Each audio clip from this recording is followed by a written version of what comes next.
उत्तर प्रदेश में ओबीसी आरक्षण को लेकर घमासान और तेज हो चला है। इलाहाबाद हाईकोर्ट के फैसले के बाद निकाय चुनावों में ओबीसी आरक्षण को रद्द करके उन सीटों को सामान्य बनाकर तुरंत चुनाव कराने के आदेश ने योगी सरकार को कटघरे में खड़ा कर दिया है। विपक्ष लगातार इस मुद्दे पर हमलावर है। समाजवादी पार्टी के मुखिया अखिलेश यादव ने आज ही प्रेस कॉन्फ्रेंस करके बड़े हमले योगी सरकार पे, बीजेपी पे बोले हैं। मायावती ने भी कांग्रेस और समाजवादी पार्टी को आड़े हाथों लिया है।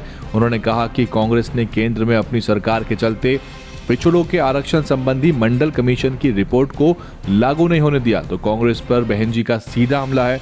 उन्होंने कहा कि SC/ST आरक्षण को भी निष्प्रभावी बना दिया और अब बीजेपी भी इस मामले में कांग्रेस के पद चिन्हों पर चल रही है, जो कि एक बेहद चिंता का विषय है। तो बीजेपी समेत कांग्रेस को भी बहन मायावती ने नहीं बख्शा है और इस मुद्दे पर कांग्रेस को भी जमकर लताड़ा गया है। साथ ही उनका कहना है कि सपा सरकार ने भी अति पिछड़ों को पूरा हक नहीं दिया। SC/ST का प्रमोशन में आरक्षण खत्म कर दिया और इस संबंधित बिल सपा ने संसद में फाड़ दिया था तथा इसे पास नहीं होने दिया था। इन सभी वर्गों के लोग सावधान रहें।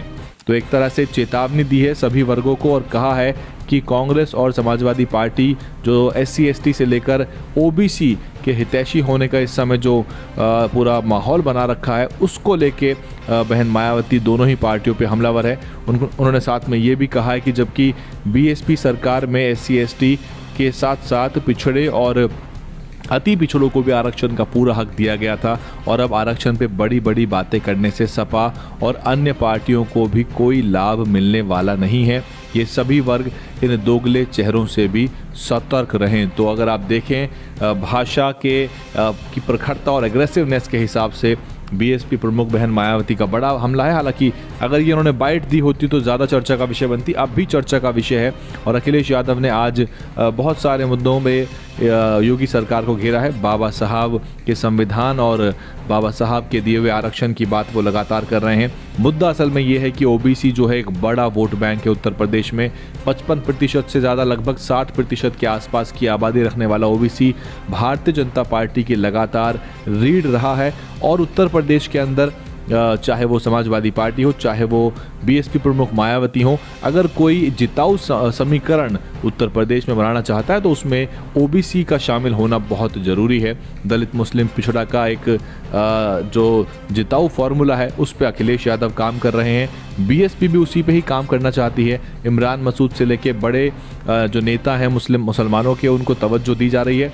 पाल समाज के अध्यक्ष BSP ने बनाए, जिससे कि बहुत सी जातियों में एक अच्छा संकेत गया है। लेकिन OBC के मुद्दे पर जो निकाय चुनाव होने थे उसमें आरक्षण की सूची आ चुकी थी, वो अधिसूचना रद्द कर दी गई है और उसकी फटकार भी योगी सरकार को लगी है। योगी सरकार भी आनन फानन में आयोग का गठन कर चुकी है। योगी सरकार का कहना है कि हमने आयोग बना दिया है, हम जो ट्रिपल टेस्ट है उसी के हिसाब से आरक्षण देंगे। और यहाँ पर एक तरह से बैकफुट पे पूरी योगी सरकार है। जो उनके नेता हैं, खास तौर से जो OBC नेता भाजपा में हैं, उनको असल में बचाव करते नहीं बन रहा है कि कहें तो कहें क्या और करें तो करें क्या, क्योंकि इस मुद्दे पर वो अब तक मौन थे और सरकार को ये नहीं बता पाए कि आपको सुप्रीम कोर्ट के इन मापदंडों के हिसाब से ही सर्वे करा के कमीशन बना के आरक्षण देना है। और अब जब नोटिफिकेशन जारी हुआ था आरक्षण का, उसको लेके बहुत सारी जनहित याचिकाएं की गई, जिसके बाद इलाहाबाद की हाईकोर्ट ने इसको रद्द कर दिया और रद्द करने के बाद कहा कि अब ऐसे ही बिना OBC आरक्षण के इन सीटों को सामान्य मान के आप चुनाव कराइए। तो BSP प्रमुख मायावती हमलावर कांग्रेस और समाजवादी पार्टी पर।